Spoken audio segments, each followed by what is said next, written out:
Ticket के ऊपर। तो यहाँ से किसका दावेदारी चाहता था आपने? सब अपने आप में दावेदार मान रहे हैं भाई। पिछली बार जो भाजपा को जिसके पास टिकट थी भाई संदीप दायमा, वो अपने समझ रहे हो भाई मेरे पास टिकट है। भाई मास्टर मामन सिंह जी वो सोच रहे भाई मेरे पास टिकट है। भाई हमारे गांव से भी दावेदारी है नरपाल सिंह यादव।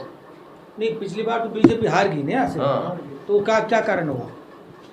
कारण तो क्या हुआ भाई, आपस में यहाँ जो बसपा को सिंबल गए हो तो कम्युनिटी की बात थी। यादव कम्युनिटी के पास में सिंबल नहीं था और सिंबल बसपा का यादव कम्युनिटी के पास चला गया। जाने के बाद में सारी कम्युनिटी एक हो गई। तो इस बार क्या रहेगा? टिकट पे निर्भर रहेगा। नहीं, जाति समीकरण रहेगा या टिकट का रहेगा? जातीय समीकरण टिकट के आधार पर दोनों रहेगा। अच्छा, नहीं मान लो बसपा का किसी को यादव को टिकट को बसपा का टिकट मिल गया, अगर तो बीजेपी का टिकट अगर किसी यादव को मिलता है हाँ तो यादव झंडे फाइट करेगा। अच्छा, कोई भी पार्टी की टिकट मिल जाए। बीजेपी कांग्रेस तो माउंटेन की है, अब उनका भी फाइनल नहीं हो पा रहा भाई माउंटेन वो टिकट बीजेपी किसके पास जाएगी। नहीं, बीजेपी कांग्रेस से यादव की टिकट लिया तो कांग्रेस यादव की टिकट हाँ नहीं आगे तो क्या होगा? जब ना जीते कांग्रेस जब भी ना जीते कांग्रेस हाँ कांग्रेस जब जीत फैक्ट है। तो ऐसे नहीं कि भाई नहीं है, जाति संगठन तो रहता ही है भाई कि कौन क्या है क्या नहीं। और भाई कितनी वोट है? 80-90 हज़ार वोट है या तो समाज की पूरी उसमें विधानसभा में। हाँ हाँ होगी सर। अब एक चीज और है ना, अगर मान लो वो फजल हुसैन चुनाव नहीं लड़ता है, फजल हुसैन चुनाव, तो कांग्रेस को फिर मात देने वाला मुश्किल सी वोटें हैं। तो आप ये बताओ, जो दुर्रू मियां जैसे यहाँ से लगातार एमएलए मंत्री भी रह चुका, उसका क्या माहौल है? क्या आपको लगता है कि मान लो कांग्रेस को वहाँ से टिकट मिल लेके आता है और अभी तो कुछ चर्चा में दुर्रू मियां 1% माने तो क्या है कि दुर्रू मियां क्या अदर कम्युनिटी से वोट उठाता है क्या? हाँ वोट हो जाती है। आपके यहाँ पे जो 10 सालों में काम हुए थे क्या? काम हुआ, काम तो हर बार दुर्रू मियां के टाइम में काम हुआ है। अच्छा, हिंदू बेल्ट में परली साइड काम कराता है मेवात में। इधर कम बहुत कम तो ये आने का एक बट गया है ये मोहल्ला कि भाई कांग्रेस आएगी उधर काम कराएगी, बीजेपी आएगी इधर काम, ऐसे कुछ है क्या? होने से गांव में गुंडागिरी ज्यादा फैल गई थी दुर्रू मियां होने से। हाँ। मेवों में दादागिरी हो गई थी। मेव ये चाहते थे कि हमारा नेता है, हमारा मंत्री है, नेता नहीं चाहे ऐसा, जबकि नेता नहीं चाहते। आम जनता है ना, आपस में भड़क जाए। आम जनता कर रही है आपस में, उनका सहारा। महंगाई का मुद्दा रहेगा क्या इस बार? जो महंगाई अब चरम सीमा पे है। महंगाई तो मुद्दा तो है ही। महंगाई तो मार तो महंगाई की पड़ी ही रही है। हर आदमी आमजन परेशान है महंगाई से। तो इसको किसको कसूर मानते हैं आपको? केंद्र सरकार है इसका कसूरवार कौन? वहाँ तो बीजेपी बैठी है वहाँ तो केंद्र सरकार भाई केंद्र वो दो ये डबल इंजन सरकार नहीं बनी ने भाई, यहाँ अलग है वहाँ अलग है। वो इन पे थोप दे, वो इन पे थोप दे, लेकिन इसका आखिरकार कोई न कोई इसका वो तो है, जनता पिस रही है। तो कांग्रेस सरकार लोग कह रहे हैं, सांसद दिया राजस्थान ने 25 सांसद का कोटा, कोई काम तो बताओ इसमें इस 5 साल कार्यकाल में ये सब बेटे बताओ कोई सा काम है? क्या दिया? क्या हुआ? कुछ नहीं हुआ। एक 5-7 लाख रुपया की सामुदायिक भवन वो बनवा करके कहीं वैसी चीज बना कोई बड़ा कोई प्रोजेक्ट कोई दिया ही नहीं। हमारी पंचायत में नहीं दिया, या हमारे तिजारा के अंदर कोई काम नहीं हुआ। जिसका 25 बीजेपी को 25 सांसद दिए राजस्थान। अच्छा, लेकिन उसके बदला भी क्या दिया? नहीं फिर अब भाई अब भी तो कांग्रेस का विधायक है, कांग्रेस समर्थक विधायक है, तो काम नहीं किया? काम खूब किया है। तो तब भी कांग्रेस की नहीं आएगी? कांग्रेस के ने काम किया है, विधायक ने काम किया है। हाँ। हर आदमी को आज 1000 की पेंशन की बात कर दो, पेंशन भी मिल रही है। ठीक है जी, मोदी की लोकप्रियता की वजह से बीजेपी को काम हुए ना से काम हुए चाहे मोदी में, उसकी वजह से बीजेपी आ गई। ये कोई बात नहीं, वो तो एक धारणा होगी, वो तो एक धारणा लोकप्रियता है। लेकिन ये काम हमारे खूब हुआ है, इस विधायक ने काम करा है। सरकार जिस तरह से काम 500 में सिलेंडर लेकर आए, पेंशन योजना लेकर आई है, और चिरंजीवी योजना जो लेकर है, आम जनता की जो योजना है, जो मेडिकल हेल्थ इंश्योरेंस, वो बिजली भी उसने फ्री करी है, और भाई किसानों के लिए बिजली की राहत भी मिली। ये सब चीजें बढ़िया है, ये खूब बढ़िया है, खूब सरकार ने काम किया है। तब भी बीजेपी है, ये नहीं कह सकते बीजेपी का वही जैसे टिकट की बात है, ऐसे चेहरा की बात है। अभी वो वसुंधरा को चेहरा रखते हैं या किसको रखते हैं? वसुंधरा तो है ही नहीं राजस्थान में, वो तो बिल्कुल नेगलेक्ट कर रहा है, तो क्या रहेगा, किसका चेहरा? कांग्रेस रिपीट होगी। वसुंधरा चेहरा नहीं होगा तो रिपीट होगी, कांग्रेस रिपीट होगी, क्योंकि वसुंधरा जैसे अभी इस भाई साहब ने कही ना, अगर भाई एक लोकप्रियता, एक आदमी की भावना, एक आदमी जैसे उसकी वो हो जाती है थिंकिंग, तो वैसे वसुंधरा के प्रति लोगों की थिंकिंग है, सोच है। आज भी वसुंधरा के जो चाहते हैं, वसुंधरा का जो क्लोज है, वो वसुंधरा की तरफ में आज भी वो है। तो आने वाले विधानसभा चुनाव की राजस्थान की बात करें तो वसुंधरा को सीएम का चेहरा नहीं बनाया गया तो सरकार बीजेपी की लुढ़क सकती है, बीजेपी की आ सकती है, कांग्रेस की आ सकती है। बिल्कुल, ये कहने का सत बिल्कुल सही। आप बताओ। सब वसुंधरा सब चिढ़ रहा है टाइम।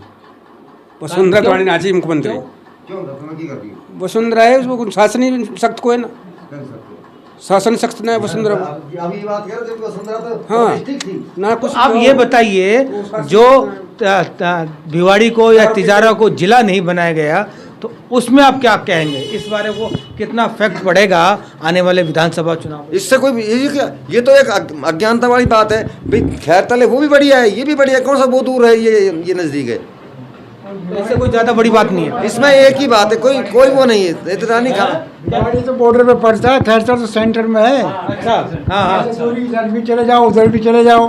भिवाड़ी तो हरियाणा सेट है, क्या फायदा है? बनना था तिजारा बनना था, भिवाड़ी का तो कोई मीनिंग नहीं है जिला बनाने का। नमस्कार, आप देख रहे हैं 24 टीवी नेटवर्क राजस्थान और मैं तिजारा विधानसभा के क्षेत्र में जो गांव है इसरोदा, उस गांव में आया हूं और जानने के लिए कि माहौल क्या है 2023 का जो विधानसभा चुनाव होने वाले हैं उसी के लिए जानने के लिए आए हूं। और आप देख रहे हैं कि यहाँ पे सब लोग अपने अपनी जगहों पे चाय की थड़ियों पे या चाय पीते, चाय पे चर्चा करते हैं, ताश खेलते हैं, यहाँ पे हर चर्चाएं करते हैं। और वही हम आज जानने के लिए पहुँचे हैं यहाँ पे और जानेंगे कि 2023 में विधानसभा चुनाव का क्या माहौल रहेगा आने वाला 2023 में। तो बाबा क्या हाल है आपका? ठीक है साहब, हाल तो क्या रहेगा इस बार चुनाव का 2023 का? ज़्यादा टिकट पर डिपेंड करे जी, ये है साहब, टिकट किसको मिले उसी की ज़्यादा रहेगा। तो तिजारा विधानसभा जातीयकरण समीकरण बहुत ज़्यादा इफेक्ट करता है इस बार में। यादव समाज अच्छी वोट है यहाँ पे और मोमडन्स की भी अच्छी वोट है, दोनों का पलड़ा भारी रहता है हर बार। तो अब इस बार किस तरह से रहेगा? जैसे टिकट जी पिछली बार अगर कांग्रेस की एक जगह पर थी, एक जगह रहे तो कांग्रेस आ जाएगी, और बीजेपी एक साइड में एक ही आदमी है, हिंदू कोई भी, तो बीजेपी की भी आ सके।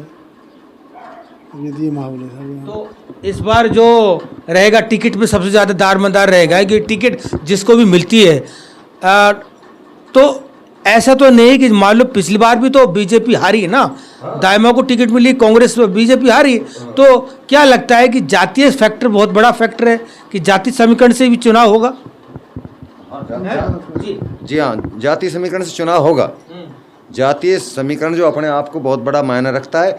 दूसरी बात, अगर अब दोबारा आप रिपीट कर कहते हो भाई दायमा को टिकट मिलती है तो दायमा 1000% जीतेगा अब की दफा। अच्छा, यादव विपरीत अगर उसको टिकट मिलती है तो अदर जितने भी है वो वोट चले जाएंगे उसके पास में। और अगर यादव को टिकट नहीं मिलती बीजेपी की ना किसी और जीती, तो ये जो और सारे समीकरण है फेल होकर के, मेन बात चुनाव बनता है यहाँ मुसलमान 2 खड़े होते तो हिंदू जीतता है, और मुसलमान एक रहता है हिंदू बढ़ जाते हैं तो फिर कांग्रेस की टिकट विनर होती है। और ऐसे हुआ कि मुसलमान एक खड़ा हुआ और यादव कम्युनिटी में काफ़ी लंबी फेरी से टिकट मांगने वाली, तब क्या होगा? अगर मुसलमान एक ही रहा और यादव के अंदर अगर कैंडिडेट ज़्यादा बन गए, 2 बन गए, 3 बन गए, तो कांग्रेस जीतेगी। और वोट और बिरादरी पे जोर है, वो देखो बैठे जोर। जी क्या कह रहे हैं? मतलब जो और बाकी बिरादरी बच रही है ना, उनको पर फिर डिपेंड है कि वो किस तरफ ने मतलब हेर दे, तब वही पार्टी जीतेगी। तो इन 5 सालों में तिजारा विधानसभा की हम बात करें, इन 5 सालों में तो क्या रहा? क्या आप कितना % क्रेडिट देते हैं विधायक को जो सिटिंग एमएलए? आप क्या कहें? विधायक का बहुत बढ़िया कार्यकाल रहा, बढ़िया काम कराया और किसी से किसी तरह की कोई भेदभाव की बात नहीं रही। और यहाँ हमारे गांव में भी खूब बढ़िया काम हुआ, क्षेत्र में बढ़िया काम हुआ है। तो वो टिकट लेके आते हैं तो टिकट लेकर आते हैं तो वो जनता का रुझान है, वो जनता का, लेकिन काम तो बढ़िया कराया है उसने। काम के हिसाब से वोट मिलेंगी या क्या? नहीं, वोट मिलेगा काम के हिसाब से। अच्छा, काम के हिसाब से वोट मिलेंगे। काम कराया है उसने भाई। वो किसी भी पार्टी से था, जाकर के कांग्रेस में विलय होने के बाद में उसने काम कराए हैं, लोगों के काम हुए हैं। और यहाँ हमारे इसरोदा गांव से भी भाई टिकट की दावेदारी कर रहा है नरपाल सिंह यादव। अगर उसको टिकट मिलती है तो गांव बस्ती सारी साथ रहेगी।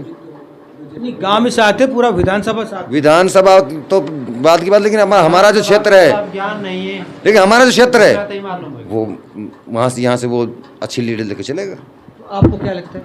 बीजेपी। तो टिकट के हिसाब से लेंगे क्या? टिकट भी है, कुछ फैक्ट्री जाती को भी। तो यहाँ पे टिकट का आपको लगता है कौन कौन दावेदार कर रहे हैं? नरपाल यादव, वही एक ही यहाँ इसरोदा में। हाँ, विधानसभा हम जो हमारा गाँव ना इसरोदा, उसमें तो एक ही है। और सर क्या कह रहे हो बाबा? लंबी लिस्ट है बीजेपी की, किसको टिकट मिलेगी ये डिपेंड करेगा, उसके बाद कोई बात होगी। बहुत लंबी लिस्ट है, बहुत कतार में खड़े हुए लोग बीजेपी टिकट के लिए। अब किसको मिलती है वो अब आगे टिकट कैंडिडेट के ऊपर डिपेंड करेगा। हाँ, आप बताओ। बीजेपी जीतेगी भाई। हाँ बिल्कुल, आप बताओ। बीजेपी जीतेगी। तो लगता है कि यहाँ बीजेपी की ज्यादा ही, गांव बीजेपी का है क्या? हाँ, गांव में बीजेपी की ज़्यादा वोट।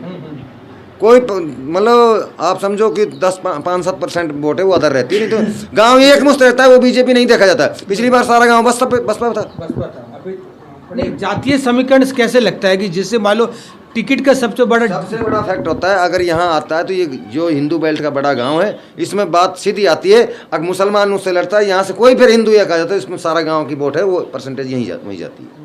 चाहे फिर वो बसपा से आए कोई लेकर के, सहमति लेकर के, या वो बीजेपी से लेकर के। मेरा कहने का सवाल ये है कि जातीय समीकरण में क्या टिकट मायने रखता है या क्या रखता है? आपको टिकट तो अपने आप को मायने रखता ही रखता है। टिकट तो लेकर के वोट बैंक को चलती है, लेकिन उसके साथ साथ फिर अगर टिकट कहीं गलत जगह है, टिकट सेट नहीं बैठ पा रही है, तो फिर जातीय समीकरण दूरीकरण बन जाता है। जैसे अभी आप कह रहे हैं कि भाई जैसे मान लो बीजेपी की टिकट कोई भी लेके आ जाए, उसमें अब जैसे जाति संगठन बैठ रहा है, जैसे पिछली बार एमएलए साहब लेके आए बसपा से, और वो बसपा से तो और सारे यादव समाज एक बार, तो बीजेपी की टिकट था ही नहीं।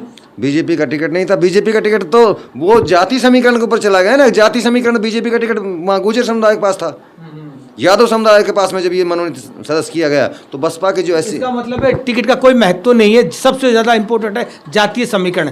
जिसके जातीय समीकरण में सही आदमी को टिकट मिलती है, तो वो जो सही आदमी है, जिसका वर्चस्व है, जो प्रतिष्ठा रखने वाला है, जो लोगों से जुड़ा हुआ है, उसको टिकट मिलती है तो टिकट कामयाब है। अन्यथा अगर उसको नहीं मिलती टिकट, ऐसे किसी बोगस आदमी को दे दीजिए, तो टिकट का कोई मान नहीं, फिर वो बिगड़ जाती है। सही है ये सब। तो आप देख रहे हैं कि लगातार जिस तरह से हम लोग बात कर रहे हैं तिजारा विधानसभा के क्षेत्र में, जो गांव-गांव हम लोग जा रहे हैं, माहौल क्या है 2023 के चुनाव को लेकर।